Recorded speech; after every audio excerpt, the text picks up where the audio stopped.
Former MCA and my personal friend, Njoroge, but more known as Juakali, has been convicted and sentenced to serve 30 years in jail.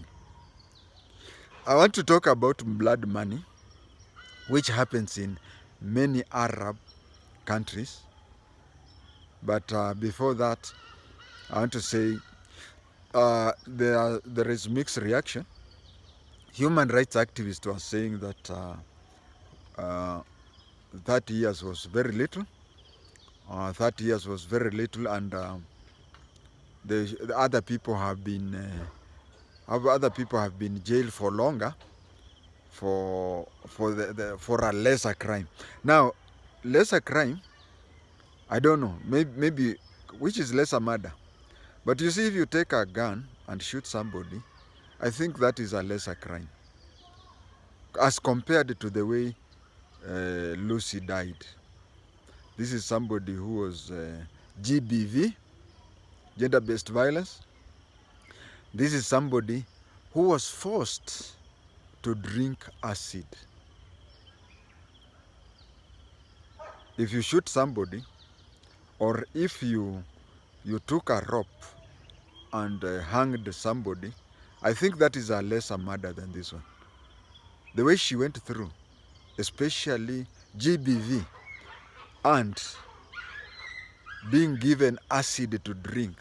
I think in Kenya, in America, we have what do you call murder? We have first-class degree murder, second-class degree murder, third-class degree murder. I think Kenya, we should even think about that, because coming to meet somebody and then suffocating him or her, or even tying a rope on her and then going up there is a lesser murder. Sorry to say, it's a lesser murder than giving somebody sulfuric acid to drink. Was it sulfuric? But anyway, acid. So maybe that one would even be a first degree murder. So yes, gender-based violence activists were right to say that it is wrong for him to have been jailed for 30 years. He should have been jailed for life like others. But let me tell you one thing. There is something that these people do not know. You see, they didn't mention that. They did not mention that he should have been hanged, isn't it? But supposing that the judge would have would have said he'd be hanged. Nowadays they don't hang anybody. Hezekiah Ochuka was the last person to be hanged in 1987.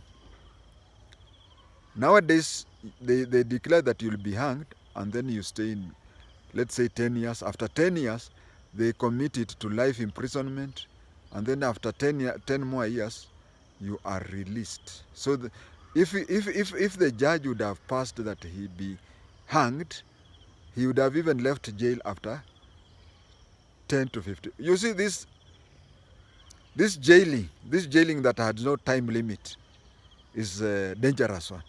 Being jailed for life, being jailed to hang is different. There is usually every year a commission that sits down to review cases, and if that commission can review your case, then you can come back very early. Me, I support the 30 years. Maybe they would have even said 50, but why even say 50 or 100? Sincerely speaking, a person of his age, I don't know, I assume that he's in his 50s, between 45 and 50. Now, for somebody who's 50 years or 45, he will come out when he's 70 years, 75. Sometimes jailing somebody with a time limit is good than that you are jailed for life, you are hanged or anything. Because those people who are jailed for life, those who are to be hanged, there is a presidential parole committee which looks into the aspect, and they look at how you behave. They get reports from prison. Maybe in prison you have really changed and become a very good person, or maybe some of your relatives have seen the prison officers and a good but if you are given 30 years, it is 30 years. 30 years, the only thing that can save you from 30 years is the parole. When you serve 2/3 of year. So sometimes it is also good to have a time limit that we have said you have jailed for so many years. That way, your sentencing is not connected to that. But the purpose of talking about that, I want to talk about what happens in some Arabic countries. He has been convicted for killing his wife. And this thing, there is a senior journalist, a lady who used to work for the Daily Nation. I can't recall her name. Let me not mention her name, and then it becomes not that one. But I'll mention it in the comment section once I know the lady. It happens this way. In Arabic countries, after he has been jailed, he has been found guilty and even sentenced to death, they can enter into an agreement with the relatives, his in-laws, his former in-laws, whereby they demand something. That is called blood money. Is the blood money, where they say, okay, if you pay us so much, then we will forgive you. Then when they say whatever they want and you pay, the following week you are out of jail.